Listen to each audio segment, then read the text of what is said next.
जयपुर में बाइक पर देख रहे हैं, बाइक जो चला रहा है वो प्रेमी है, जो पीछे महिला लेकर बैठी है वो पति की बॉडी और शरीर और शव के टुकड़े हैं जो बोरे में लेकर बैठी है। ये देख रहे हैं मार्केट से निकल रहा है, आगे प्रेमी गाड़ी चला रहा है, पीछे पत्नी साड़ी में बैठी है और बीच में जो बोरा ले रखा है ये पति का शव है जिसे ठिकाने लगाने के लिए निकली है। ये खबर मेरठ से है, दिल दहला देने वाली। अब आपको दिखाता हूं कि प्रेमी और जो प्रेमिका है दोनों को पुलिस ने पकड़ लिया। ये जयपुर की खबर मैं आपको दिखा रहा हूं, गोपाली और प्रेमी को अरेस्ट कर लिया गया है। इस पूरी कहानी के पीछे वजह क्या है यह मैं आपको बताऊं। बाइक पर किस तरह से शव लेकर गए ठिकाने लगाने के लिए, ये देखिए इस तरह से बाइक पर शव रखा गया। जयपुर में मेरठ जैसा दिल दहला देने वाला मर्डर हुआ। एक महिला ने प्रेमी के साथ अपने पति का मर्डर किया और फिर बोरे में पति की लाश को लेकर शहर में घूमती रही। मर्डर का खुलासा तब हुआ जब पुलिस को एक अधजली लाश मिली। जांच की गई तो पता चला कि मरने वाले का नाम धन्नालाल है। आगे जांच आगे बढ़ी तो सीसीटीवी खंगाला गया कि दो लोग दिखाई दिए बोरा ले जाते हुए बाइक पर और वही बोरा था। पुलिस ने दोनों की पहचान कर गिरफ्तार किया तो राज खुला। पता चला कि धन्नालाल को मारने वाली उसकी पत्नी है। पत्नी ने प्रेमी के साथ मिलकर मारा है। 5 साल से संबंध थे प्रेमी के साथ। यह बात जब धन्नालाल को पता चली तो विवाद हो गया और पत्नी ने प्रेमी के साथ मिलकर हत्या का प्लान बना लिया। दोनों ने धन्नालाल के सिर पर लोहे के पाइप से हमला किया। जब वो जमीन पर गिर गया तो रस्सी से गला घोट दिया गया उसका। इसके बाद उसकी लाश को दोनों ने बोरे में भरा और सबूत मिटाने के लिए शव को आग के हवाले कर दिया।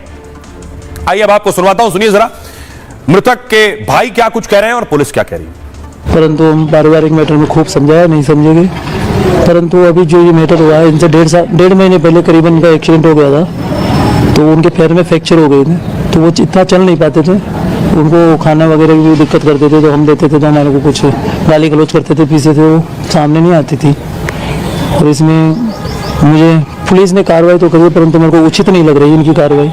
इसमें और भी सस्पेक्ट हो सकते हैं। रूम में इन पति पत्नी का झगड़ा हुआ, फिर ये इसने दीनदयाल ने तथा इसकी पत्नी गोपी देवी ने दोनों ने मिलके इसके सिर पे पाइप मारे जिससे बेहोश हो गए और बेहोश होने के बाद में इसका गला दबा दिया जिससे इसकी डेथ हो गई। लेकिन सवाल यह है कि कहीं से खबर आ रही है पत्नी ने पति की हत्या कर दी और कहीं से खबर आ रही है कि पति ने खुद आत्महत्या कर ली। ये शुरू की अभी हाल फिलहाल की 3 तस्वीरें मैं आपको दिखा रहा हूं। मुजफ्फरनगर की तस्वीर है, रीवा की तस्वीर है। ये देखिए, पहले सुनिए जरा। मेरा नाम बाबूजी की साड़ी है। मेरा घर बर्बाद करने का कारण है मेरी सास। मर भी जाऊंगा तो उसको छोड़ना नहीं भाई लोगों। मैं वीडियो बना रहा हूँ, आज मेरा आखिरी टाइम है, मैं नहीं जीना चाहती। क्यों? मेरे ससुराल वाले मुझे बहुत परेशान करते हैं। मैं तुम्हारे सामने खाने जा रहा हूँ, मैं क्या करूँ, परेशान हो गई जिंदगी में, वो जीने नहीं दे रहे। मैं मुझे मेरे ससुराल जब मैं नहीं रहने का तो केस क्या बचेगा, कैसे लड़ेगा। 10 लाख रुपए मांगने का इल्जाम और बाकी कुछ छोटी मोटी धाराएं, मारपीट। तो आपने इस तरह के कई वीडियो देखे पिछले दिनों, कई खबरें देखी, लाइव सुसाइड की भी। लेकिन ये हालात पैदा कैसे होते हैं, यहां तक स्थिति कैसे पहुंचती है, उससे पहले संभालने की जरूरत है। अब इसके लिए क्या किया जाना चाहिए, सवाल यह है, और ऐसा हो क्यों रहा है। शादी सभ्य समाज के सबसे अहम संस्कारों में से एक है और पति पत्नी का रिश्ता सबसे पवित्र रिश्ता माना जाता है। कई बार पति पत्नी के रिश्ते में खटास और दूरी बन जाती है। एक दूसरे को ना समझने या महत्वाकांक्षा में रिश्ता बिगड़ने लगता है। ऐसे में पहली कोशिश एक दूसरे को समझने की होनी चाहिए, यानी पति पत्नी रिश्ते को ठीक करने का प्रयास करें और प्रयास करना चाहिए। लेकिन फिर भी उसके बावजूद भी अगर मतभेद और मनभेद दूर ना हो पा रहे हो, यानी रिश्ता ठीक ना हो पा रहा हो, तो अगला कदम उठाना चाहिए। पति पत्नी को सही तरीके से रिश्ते से निकलने की कोशिश करनी चाहिए, यानी एक दूसरे से अच्छे तरीके से अलग होने की अपनी प्रक्रिया अपनानी चाहिए। पढ़े लिखे लोगों में दूरी बढ़ने पर तलाक की प्रक्रिया आम है। तलाक के बाद पति पत्नी रिश्तों से अलग होकर आगे बढ़ जाते हैं। लेकिन गांव में अक्सर, कस्बों में, छोटे शहरों में तलाक को लेकर अभी बहुत सी भ्रांतियां हैं। समाज में बहुत से लोग तलाक को अभिशाप और पाप समझते हैं और इस नजर से ही देखते हैं। अगर तलाक का फैसला महिलाएं लेती हैं तब तो इसे पाप ही मान लेते हैं। तो क्या समाज के दबाव में अलग ना हो पाने के चलते कई बार बड़े अपराध हो जाते हैं? यह भी इन खबरों से और ये जो घटनाएं हुई हैं इसके बाद से ये नजीर सामने आती है और सीख भी है लोगों के लिए। आइए अब आपको सुनवाता हूं क्या कुछ कह रही हैं मनोवैज्ञानिक शिवानी मिश्री साधु। अरेंज मैरिजेस का चलन आज भी इंडिया में चल रहा है। डिवोर्स जैसे जब होता है स्पेशली एक लड़की का, तो वो एक स्टिग्मा और एक टैबू की तरह देखा जाता है, बिकॉज लोगों को ये लगता है कि फैमिली का जो डिसीजन मेकिंग प्रोसेस था उसमें उनने कोई गलती कर दी, वो ठीक से कर नहीं पाए, इसके कारण डिवोर्स हो गया। दूसरा, उनको लगता है कि एक लैक ऑफ ऑनर हो गया या लॉस ऑफ ऑनर हो गया, हम दुनिया को क्या मुंह दिखाएंगे कि हमारी बेटी का तलाक हो गया।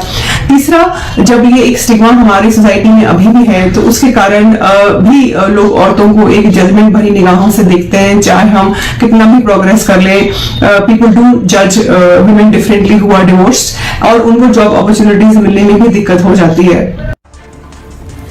तो मुस्कान अगर सौरभ से पहले ही अलग हो गई होती तो कई जिंदगियां बर्बाद नहीं होती, सौरभ की हत्या नहीं होती, मुस्कान और साहिल पूरी जिंदगी अब जेल में काटेंगे, उन्हें जेल नहीं जाना पड़ता, और उनकी एक छोटी बेटी है उसकी जिंदगी भी खराब ना होती। बहरहाल खबरों में आगे बढ़ते हैं। आज की एक और बड़ी खबर है, आधार से लिंक होगा वोटर आईडी कार्ड। ये खबर पिछले कई दिनों से चल रही है कि अब वोटर आईडी और आधार लिंक होने जा रहे हैं। इससे पहले आधार और पैन कार्ड लिंक हुए। आइए आपको बताते हैं इसके पीछे क्या वजह है, क्यों तैयारी की है सरकार ने ऐसा करने की। दरअसल चुनाव में फर्जी वोटर होने के लगातार आरोप लगे हैं। आरोप है कि कुछ लोग कई कई वोटर आईडी कार्ड बनवा रहे थे और इन्हीं वोटर आईडी कार्ड का इस्तेमाल फर्जी वोट में हो रहा था। इसे लेकर चुनाव आयोग लगातार काम कर रहा था। 18 मार्च को चुनाव आयोग ने एक बड़ी बैठक की है। इसमें गृह मंत्रालय समेत कई मंत्रालय शामिल हुए। बैठक में वोटर आईडी और आधार जोड़ने पर चर्चा हुई और काफी चर्चा के बाद सभी मंत्रालयों में सहमति बनी। अब जल्द ही फैसला लागू करने की तैयारी हो रही है। दावा है कि इस प्रक्रिया से चुनाव में पारदर्शिता आएगी, मतदाता सूची से फर्जी वोटर पूरी तरह से साफ होंगे और एक शख्स एक जगह से ही वोटर आईडी बनवा पाएगा। आधार जोड़ने से वोटर आईडी में संशोधन आसान होगा। वोटर आईडी और आधार जोड़ने की प्रक्रिया भी आसान है। इसके लिए नए वोटरों को फॉर्म 6 भरना होगा, जबकि पुराने मतदाताओं को फॉर्म 6B भरना होगा। वोटर सर्विस पोर्टल से भी आधार वोटर आईडी लिंक होगी। फिलहाल इस योजना को लागू करने की तैयारी हो रही है। आइए खबरों में आगे बढ़ते हैं। आज की एक और बड़ी खबर है, महाराष्ट्र की सियासत में भूचाल आ गया है।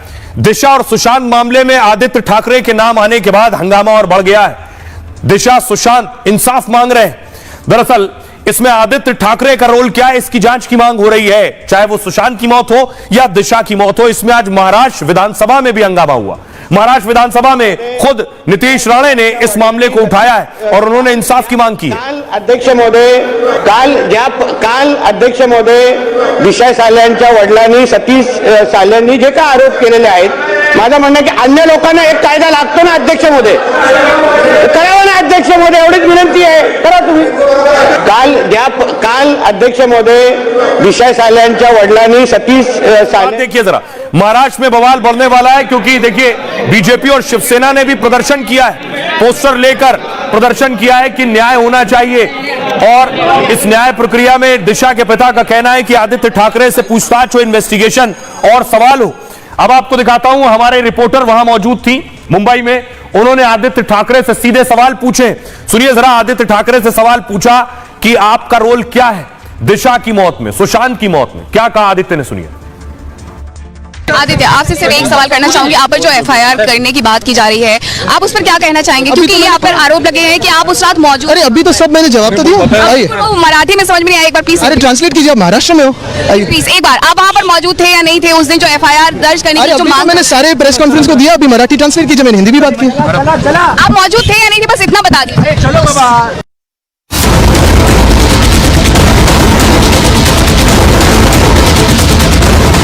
रिपब्लिक भारत के खुलासे के बाद दिशा सालियान को लेकर आदित्य ठाकरे की मुश्किलें बढ़ सकती हैं। महाराष्ट्र विधानसभा से लेकर सड़कों तक मुद्दे की गूंज सुनाई दे रही है। रिपब्लिक भारत ने जब आदित्य ठाकरे से दिशा के पिता के आरोपों पर जवाब लेने की कोशिश की तो वो सवालों से बचते नजर आए।